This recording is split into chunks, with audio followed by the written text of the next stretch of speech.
नमस्कार दोस्तों। कई बार मन में ये ख्याल आता है कि काश हमें कोई ऐसा जादू आता हो जिससे हम यह जान सके कि सामने वाला इंसान हमारे बारे में क्या सोचता है, वो हमें अच्छा मानता है, बुरा समझता है, उस पर हम विश्वास करें या नहीं। इन सब बातों को यूं ही समझ पाना दिमाग पर जोर डालने जैसा है, लेकिन फिर भी इससे कुछ हासिल नहीं होता। ऐसे में हम अपेक्षा करते हैं काश हमें कोई जादू टोटका या फिर लोगों को हिप्नोटाइज करने की कला आती हो जिससे हम उनके दिल और दिमाग में चल रही बातों को पढ़ सकें। ऐसे में ना तो हमें कोई धोखा दे पाएगा और ना ही कभी देने की कोशिश भी करेगा। लेकिन इसके लिए जादू ही क्यों? एक ऐसी तकनीक है जिसे आप जादू का नाम तो दे सकते हैं, लेकिन यह असल में कोई जादू नहीं। यदि आप यह सीख जाएं तो पलक झपकते ही सामने बैठे इंसान की मनोदशा को जान सकते हैं। यह कला है दूसरे के दिमाग को पढ़ने की। अब दिमाग के सामने कोई एक्सरे मशीन या फिर स्कैनर तो लगा नहीं होता कि वह दिमागी तरंगों का अनुवाद करके आपको अंदर की बात समझा सके, लेकिन कुछ आसान तरीके अपनाकर आप किसी के भी दिमाग को पढ़ सकते हैं। जी हाँ, किसी के भी दिमाग को। तो सोच क्या रहे हैं? आगे की स्लाइड में जाने अपने दुश्मन को चकित करने के लिए कैसे पढ़े उसकी दिमागी शैतानियां। पर इस ट्रिक को समझने से पहले आपके अंदर एक खूबी होना बेहद आवश्यक है, और वो है एकाग्रता, यानी कि कंसंट्रेशन पावर। आप चीजों को कितनी सहनशीलता से लेते हैं, उन पर कितना ध्यान देते हैं, और किसी दूसरे व्यक्ति द्वारा किसी वस्तु से आपका ध्यान हटा पाना कितना आसान है। इन सभी सवालों के जवाब पाना बेहद जरूरी है। यदि आप इस टेस्ट में फेल हैं तो आप कभी भी किसी के दिमाग को पढ़ने की यह कला नहीं सीख सकते, क्योंकि यहाँ पर आपको अपनी आंखों के साथ साथ अपने कान और दिमाग खुला रखना है तथा साथ ही बेहद समझदारी से काम लेना है, अन्यथा आप फेल हो जाएंगे। तो इस ट्रिक को सीखने के लिए सबसे पहले तो किसी को अपनी ओर आकर्षित करना सीखें। यहाँ आकर्षण का मतलब केवल वही नहीं जो आप समझ रहे हैं, वरन सही आकर्षण वही है जो किसी की ओर हमारे मन तथा दिमाग को ले जाता है। यदि आप अपने सामने बैठे इंसान को केवल अपनी ही बातों में लाना सीख ले तो आप आगे उसके दिमाग को पढ़ने का रास्ता आरंभ कर सकते हैं।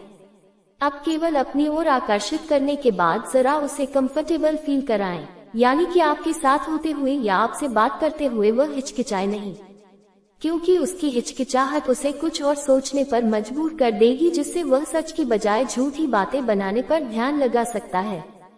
किसी ने सही ही कहा है कि एक भाषा सारे कार्य बना देती है। आप अपने तरीके से किसी से बात करेंगे तो शायद यह सामने वाले इंसान के दिमाग में उतर भी जाए, लेकिन उसकी समझ की भाषा में बात करने से वह बातें उसके दिल में उतर जाएंगी और वह आप पर विश्वास करने लगेगा। उससे वैसे ही बात करें जैसा कि वह पसंद करता है, लेकिन ध्यान रहे कि उसे इसके पीछे कोई स्वार्थ नजर नहीं आना चाहिए। अब जब वह पूरी तरह से आपको समझने लगा है तो वह काम शुरू कीजिए जो आप जानना चाहते हैं।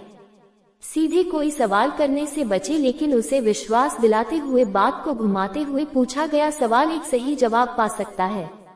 अब उस सवाल का जवाब देते हुए उसके लफ्जों के साथ उसकी शारीरिक आकृति क्या बयां करती है, यह जरूर देखें। क्या वह बात करते समय आपसे आंखें मिला रहा है? क्या वह बिल्कुल भी हिचकिचाता नहीं है तथा साथ ही पूरे आत्मविश्वास से बात कर रहा है? तो वह वाकई आपसे कुछ छिपा नहीं रहा और सारी बातें सही बता रहा है। लेकिन इसके विपरीत उसकी एक हिचकिचाहट उसके झूठ का पर्दाफाश करती है। हो सकता है कि सच को बयां करते समय भी वह हिचकिचा रहा हो। ऐसा उन लोगों के साथ होता है जिनमें सच कहने की हिम्मत नहीं होती, लेकिन फिर भी वे किसी तरह से हिम्मत जुटा रहे होते हैं। ऐसे लोग धीरे धीरे कंपकपाती हुई आवाज से नॉर्मल आवाज में आते हैं, लेकिन तब तक आपको संयम रखना होगा।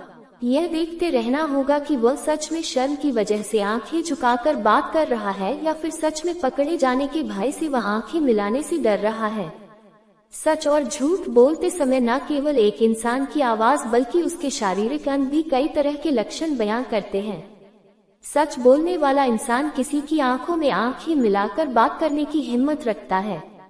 उसे आंखें चुराने की आवश्यकता नहीं होती, लेकिन झूठ बोलने वाला इंसान आंखों में देखने की बजाय इधर उधर देखता है। सच बोलते समय हाथ या पांव कभी कांपते नहीं हैं। हो सकता है कि शुरू में यह कोई बड़ा सच बोलने की हिचकिचाहट को दर्शाते हो, लेकिन धीरे धीरे सच स्वयं ही उन्हें हिम्मत दे देता है। लेकिन झूठ बोलने वाले या कुछ छिपाने वाले लोग अक्सर अपने शारीरिक अंगों पर नियंत्रण खो देते हैं। उन्हें पता भी नहीं लगता कि कब उनके हाथ कांपने लगे, पांव बिना किसी वजह हिलने लगे और नर्वस होते हुए वे कभी कभी हाथों को खुजाने भी लगते हैं।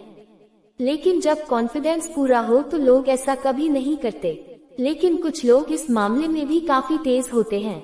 वे झूठ को भी सच बनाना जानते हैं। उनकी आंखें या शारीरिक अंग उनके झूठ को कभी दर्शाते नहीं हैं। इसके पीछे उनमें झूठ बोलने का कॉन्फिडेंस शामिल है। ऐसे में शायद आपको पता भी नहीं लगेगा, लेकिन ये लोग आपकी नजरों से बचकर निकल जाएंगे। दी गई जानकारी अच्छी लगी हो तो हमारे चैनल को लाइक और सब्सक्राइब करें।